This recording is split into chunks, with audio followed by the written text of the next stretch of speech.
Assalamualaikum warahmatullahi wabarakatuh. Perkenalkan, kami dari kelompok 5 akan mempersembahkan storytelling cerita hikayat yang berjudul Batu Berdaun.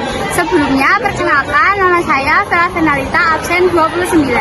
Perkenalkan, nama saya Elvira Wahilovianti, absen 6 dari kelas 10-3. Perkenalkan, nama saya Altasyara Esira dari absen 10 dari kelas 10-3. Perkenalkan, nama saya Muhammad Abi Lamsa, absen 11 dari kelas 10-3. Perkenalkan, nama saya Asmaul Safina Maipul Priyanti, absen 3 dari kelas 10-3. Perkenalkan, nama saya Muhammad Safila Zaiswanda, absen 16 dari 10-3. Selamat menyaksikan. Pada zaman dahulu kala, di sebuah pesisir Maluku, terdapat seorang nenek yang tinggal dengan kedua cucunya. Si sulung berumur 11 tahun dan si bungsu berumur 5 tahun. Orang tua mereka hilang di laut saat mencari ikan, sehingga mereka berdua menjadi yatim piatu. Nenek itulah yang kemudian merawat keduanya. Kehidupan mereka sangat menyedihkan. Tetangga-tetangga mereka terkadang membantu memberikan mereka makanan untuk menyambung hidup si nenek, untuk mencari kayu di hutan dan mencari ikan di tepi laut.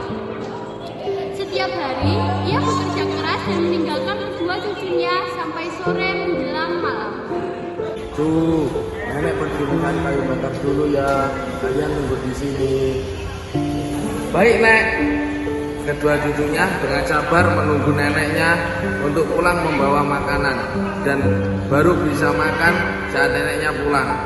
Suatu hari, si nenek berkata kepada kedua cucunya, "Cucu-cucuku, ayo pergi ke pantai. Bulan ini musim kepiting. Mari kita mencari kepiting-kepiting untuk bisa makan enak hari ini." Kedua cucunya beriang gembira mendengar ajakan neneknya dan langsung berlari menuju ke pantai dengan penuh sukacita. Betapa bahagianya nenek ketika melihat kedua cucunya beriang gembira. Mereka melupakan rasa lapar mereka sejenak. Sesampainya di pantai, mereka memasang bubu, yaitu alat untuk menjerat kepiting. Si sulung dan si bungsu dengan semangat memasangnya. Lalu mereka pergi bermain. "Cucu-cucuku, nenek hendak pergi ke hutan untuk mencari kayu bakar. Kalian tinggal di sini dulu ya." "Baik, Nek," kata si cucunya. Sepeninggal neneknya, mereka bermain dengan riang gembira. Mereka berenang, membuat di sana pasir, dan bahkan mereka saling berkejaran. Mereka benar-benar melupakan rasa lapar mereka. Tak lama kemudian, si nenek muncul dengan membawa kayu bakar dan dia memanggil cucunya. "Cu, ayo kita lihat bubu yang kita pasang." Kedua cucunya langsung berlari menuju nenek dengan sangat gembira. Lalu mereka membuka satu persatu. Ternyata kepiting yang mereka tangkap cukup banyak. "Nek, kita bisa makan enak hari ini. Kepiting yang kita tangkap banyak sekali." Neneknya mengangguk dan tersenyum. "Cu, nenek harus menjual kayu bakar ini dulu ya. Kalian pulang dan masaklah semua kepiting ini. Kalian boleh memakan dulu, tapi sisakan kaki-kaki kepiting itu untuk nenek ya." "Baik, Nek. Ingat, jangan kalian langgar perintah nenek." "Iya, Nek." Kedua cucu nenek itu pulang dengan gembira. Mereka memasak kepiting-kepiting itu dan memakannya dengan semangkuk nasi sisa kemarin. Enak banget ya, Kak."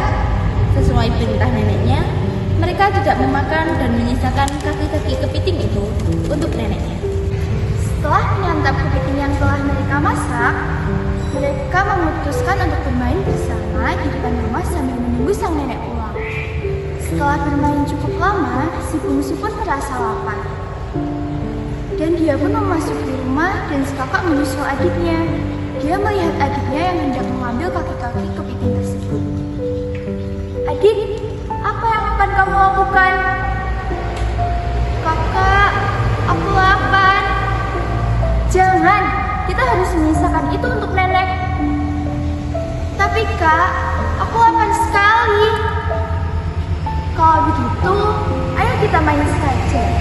kamu lupa dengan rasa lapar. Kemudian si bungsu pun mengangguk dengan lemas, mengiyani ajakan si kakak dan mereka bermain lagi hingga menjelang sore. Namun si nenek pun belum juga pulang. Si bungsu pun gelisah. Dia tidak kuat menahan lapar sehingga ia berlari menuju rumah sambil menangis. Karena saking tidak kuatnya menahan lapar, si kakak pun menghampiri si bungsu. Adik, kamu kenapa menangis? Maafkan aku, Kak. Aku terlalu lapar hingga aku mau makan kaki kepiting itu. Tapi nenek kan belum pulang. Tolong, Kak. Nenek pasti mengerti. Karena tidak tahan melihat si adiknya menangis, si sulung pun memberikan kaki kepiting tersebut dan adiknya pun memakannya dengan sangat lahap. Melihat adiknya memakan kepiting itu dengan lahap, si kakaknya pun ikut menyantap kaki kepiting tersebut dan tanpa sadar mereka telah menghabiskan kaki kepiting-kepiting itu. Kemudian, si nenek pulang tanpa membawa uang dikarenakan kayu bakarnya yang belum laku dengan perut yang sangat lapar. Nenek pun segera mencari kaki-kaki kepiting itu, namun ia tidak mau menemukan satu kaki kepiting pun. Cuk, di mana kaki kepiting yang disisakan untuk nenek? Maafkan kami, Nek. Kami habis memakannya. Habis? Bukannya nenek sudah bilang kalau disisakan untuk nenek? Maafkan kami, Nek. Kami habis memakannya karena adik sudah tidak kuat menahan lapar. Jadi saya memberikan semua kaki untuknya. Mendengar semua itu, sedihlah si nenek. Dia meninggalkan kedua cucunya dan pergi ke hutan. Di hutan itu ada sebuah batu yang besar yang nenek duduki di sana sambil menangis. Hari sudah petang, namun si nenek tetap berada di sana karena begitu sedihnya mendengar si cucu yang tidak mematuhi peraturannya.